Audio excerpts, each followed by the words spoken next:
अभी अपन ने बीएनएसएस देखा था। बीएनएसएस की क्लास आज अपन यहाँ तक ही कंटिन्यू करेंगे। उसके बाद में आपको छुट्टी होने से पूर्व एक ज्वलंत मुद्दा अभी चल रहा है अरावली के रिलेटेड। उस अरावली से कहीं न कहीं अपन सबका हित जुड़ा हुआ है।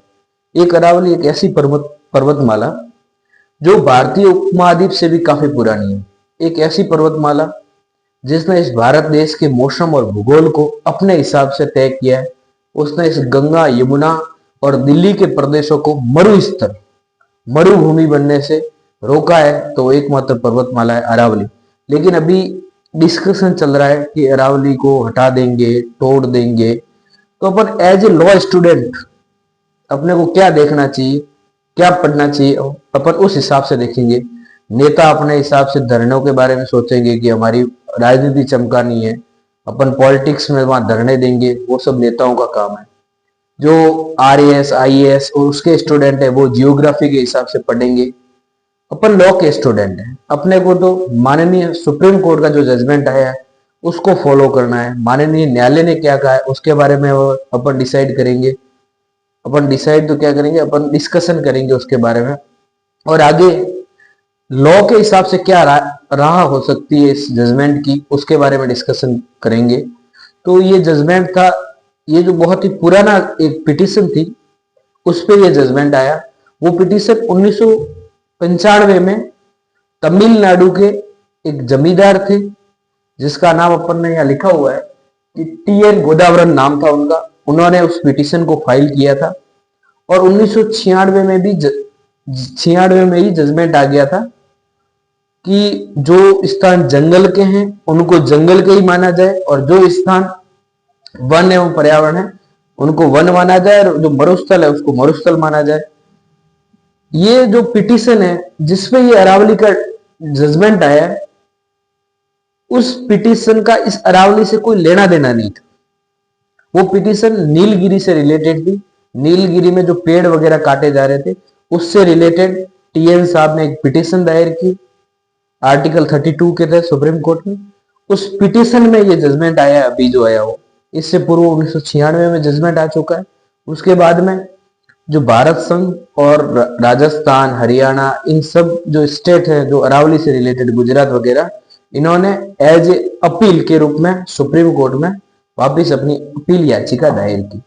उस अपील याचिका और इसी पिटीशन को सुनवाई करते हुए सुप्रीम कोर्ट ने एक कमेटी निर्धारित की थी जिसका नाम है सीईसी कमेटी, जिसको एक परिभाषा तय करने के लिए निर्देशित किया था कि ये कमेटी हमें परिभाषा बताएगी कि कौन से क्षेत्र अरावली है और कौन से नहीं है।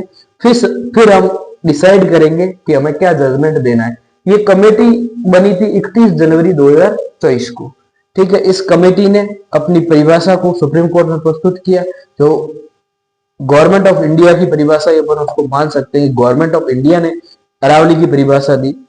आगे चलकर उस पर डिस्कशन हुआ। फिर सुप्रीम कोर्ट के जो माननीय न्यायमूर्ति थे उस बेंच का हिस्सा जिन्होंने 20 नवंबर 2025 को एक ऐतिहासिक फैसला सुनाया, उसमें थे न्यायमूर्ति बी आर गवई साहब, न्यायमूर्ति विनोद चंद्र जी, न्यायमूर्ति एन.वी. अंजरिया जी।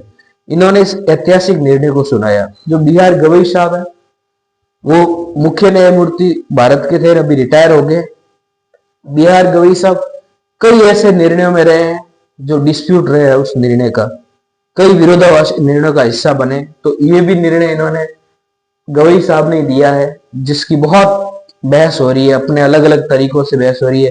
जैसे अपना जुडिशरी का 3 ईयर प्रैक्टिस रूल का जो जजमेंट था वो भी गवई साहब ने दिया, और भी कई गवई साहब ने ऐसे निर्णय दिए जो विरोधाभासी रहे। तो ये निर्णय भी माननीय गवई साहब के नेतृत्व में न्यायमूर्ति विनोद चंद्र जी, न्यायमूर्ति एन.वी. अंजरिया जी के साथ बी आर गवई साहब की बेंच ने दिया था। ठीक है, इस फैसले में जो ये सीईसी कमेटी की जो परिभाषा दी गई थी उसने क्या परिभाषा दी थी कि 100 मीटर से कम ऊंचाई वाले जो पहाड़ी है, 100 मीटर से कम ऊंचाई वाले पहाड़ी जितने भी हैं अरावली में वो अरावली का हिस्सा नहीं होंगे, और 100 मीटर से जो ऊपर होंगे वही अरावली का हिस्सा होंगे। तो मतलब अरावली की परिभाषा ये है कि 100 मीटर के जो ऊंचाई वाले जो पहाड़ है वो अरावली का हिस्सा होगा। ठीक है, और इसी परिभाषा को माननीय सर्वोच्च न्यायालय ने स्वीकार करते हुए ये जजमेंट पारित किया कि आज से अरावली पर्वतमाला की क्या परिभाषा होगी तो परिभाषा ये होगी कि 100 मीटर से कम ऊंचाई वाले जो पहाड़ है वो अरावली का हिस्सा नहीं माना जाएगा। ठीक है,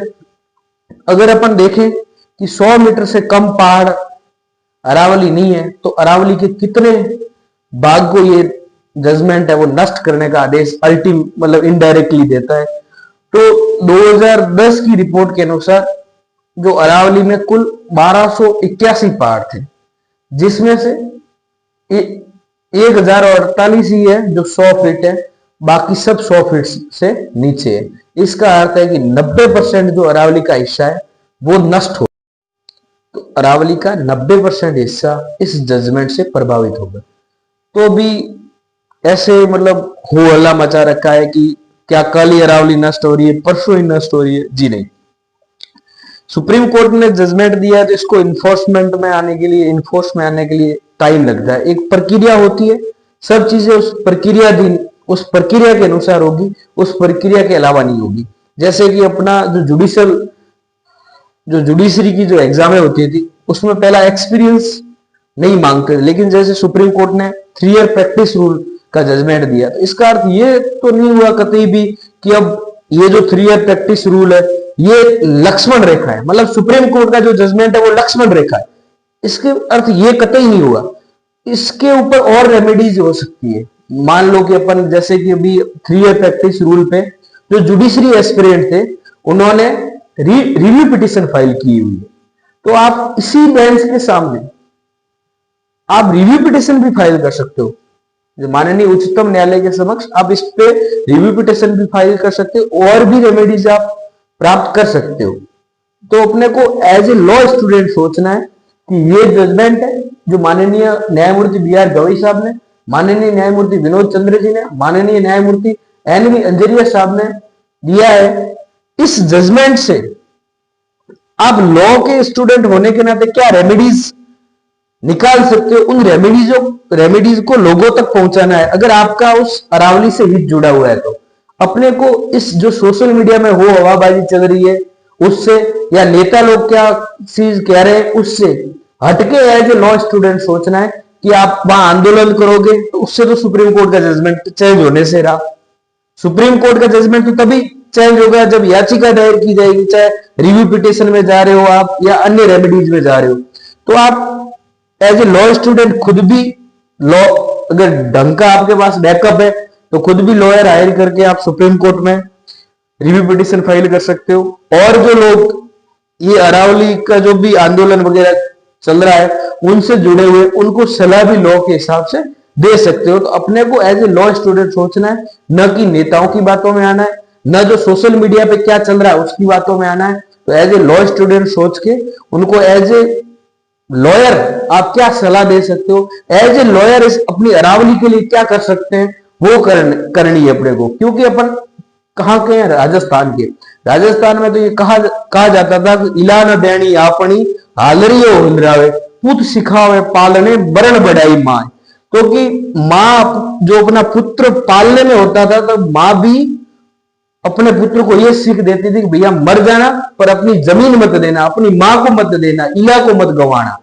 तो अपनी इस अरावली के लिए, जैसे कि अमृताबाई का आप सबने सुना होगा, उन्होंने पेड़ों के लिए कितने ही लोगों के सिर कटवा दिए थे।